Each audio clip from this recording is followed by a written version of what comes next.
Hello everyone, and welcome to this episode of Astrological Overview, where I will just make a quick house description walkthrough in addition with the video I did on Libra season. If you have not watched that video, I have put a link to the video down below. So when we are beginning over here in the first house, we have Aries energy, and we have the ruling planet of Mars. Over here in the opposite sign, we have the 7th house where we find Libra energies and Venus as the ruling planet. So when we are walking through the first to the 6th house, it's about the unconscious in life. We are moving through a lot of first personal lessons here on Earth.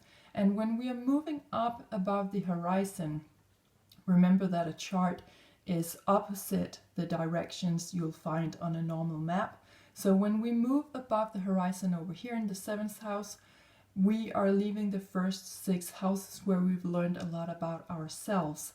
So in the 7th house, it's about lifting, taking a lift off, moving out and beyond, and see how other people respond to our attitudes, our actions, our personality, and how that is accepted. So from the 7th house and then until the 12th house, we are moving through a lot of conscious choices and experiences where it's like we are trying off what we learned down here and see, okay, what is the value of that, and what is it like to go through life with these experiences from down here.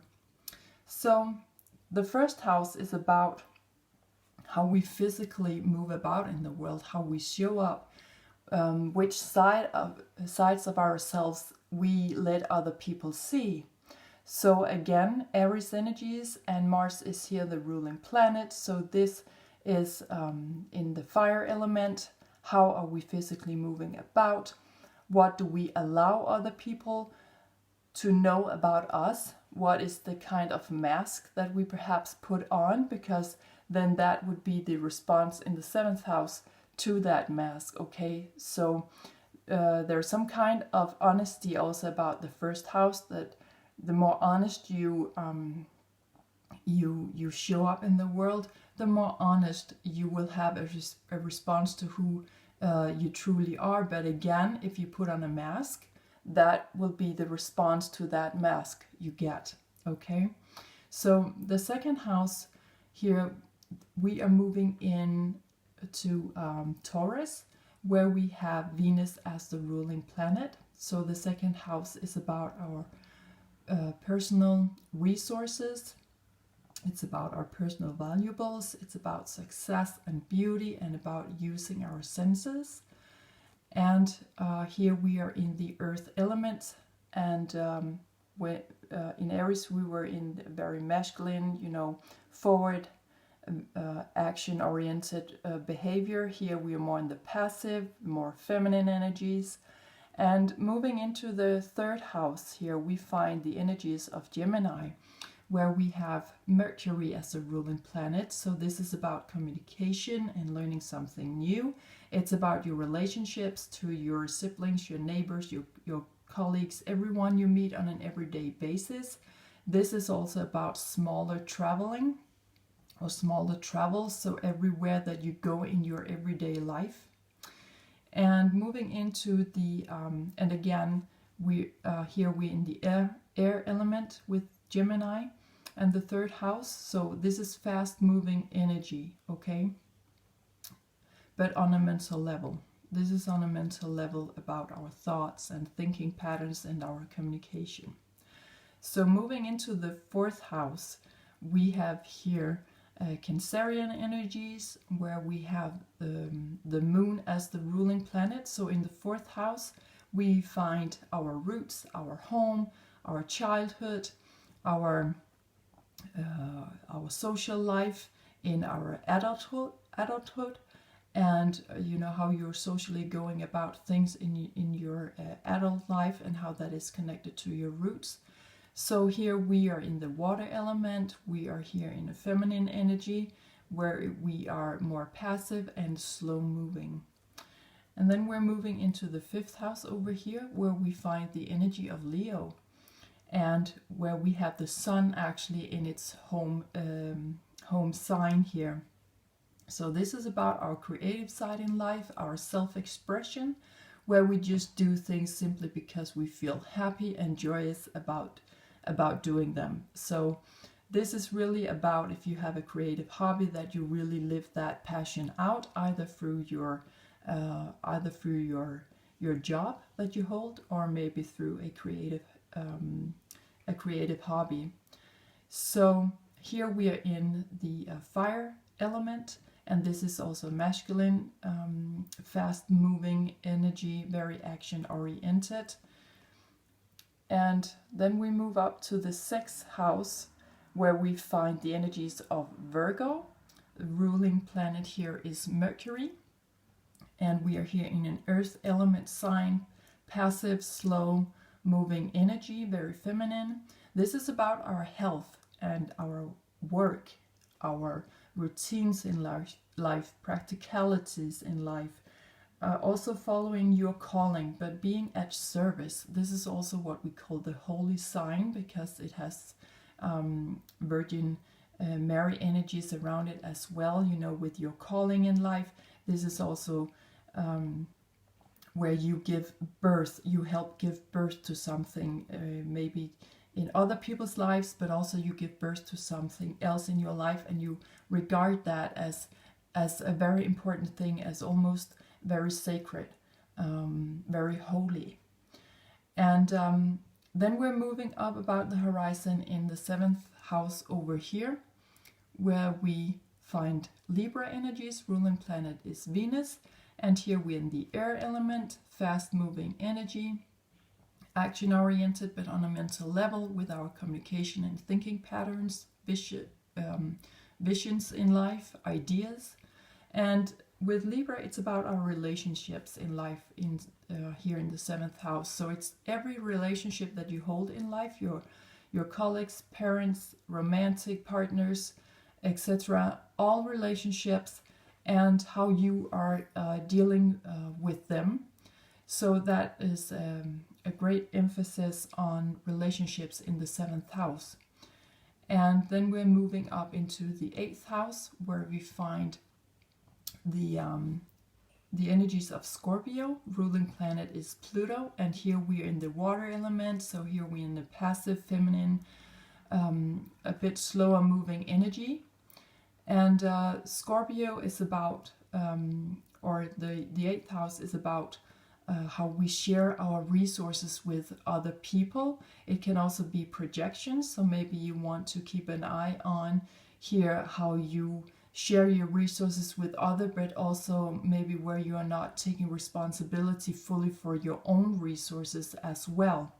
So keep an eye on that here also, that you're not projecting something out to others that is really not theirs, but really is about yourself. So with Pluto here, we're also dealing with the truth of things deep down. Then we're moving to the 9th house, which is about higher learning. It's about religion. It's about our life philosophy. So here we are in Sagittarian energies.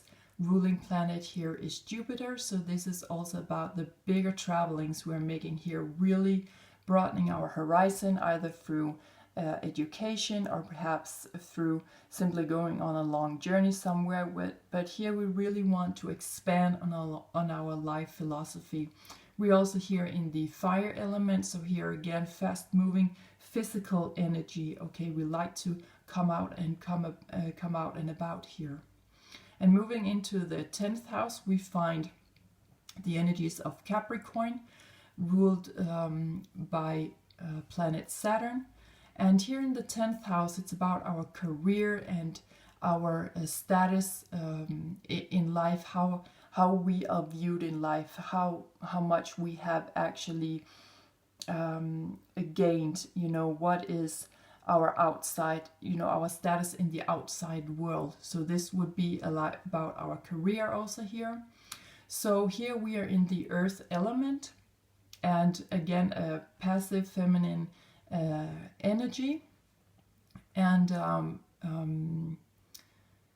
yes, and there's really much with Saturn here. There is something about karmic lessons also. So with your life purpose here, there's really something deeper going on, because Saturn is ruling also time and limitations. So there could be something here where you really want to go beyond what you have already achieved.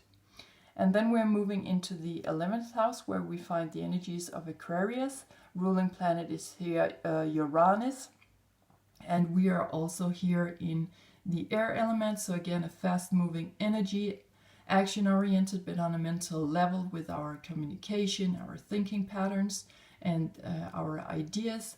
And the 11th house here is really wishing upon a star. This is about the humane in things, community. This is about cosmic law also, and talking about friendship and social events where we just find like-minded people in our lives. And then we're moving into the last and the 12th house of the houses of the zodiac, and here we find the energy of Pisces.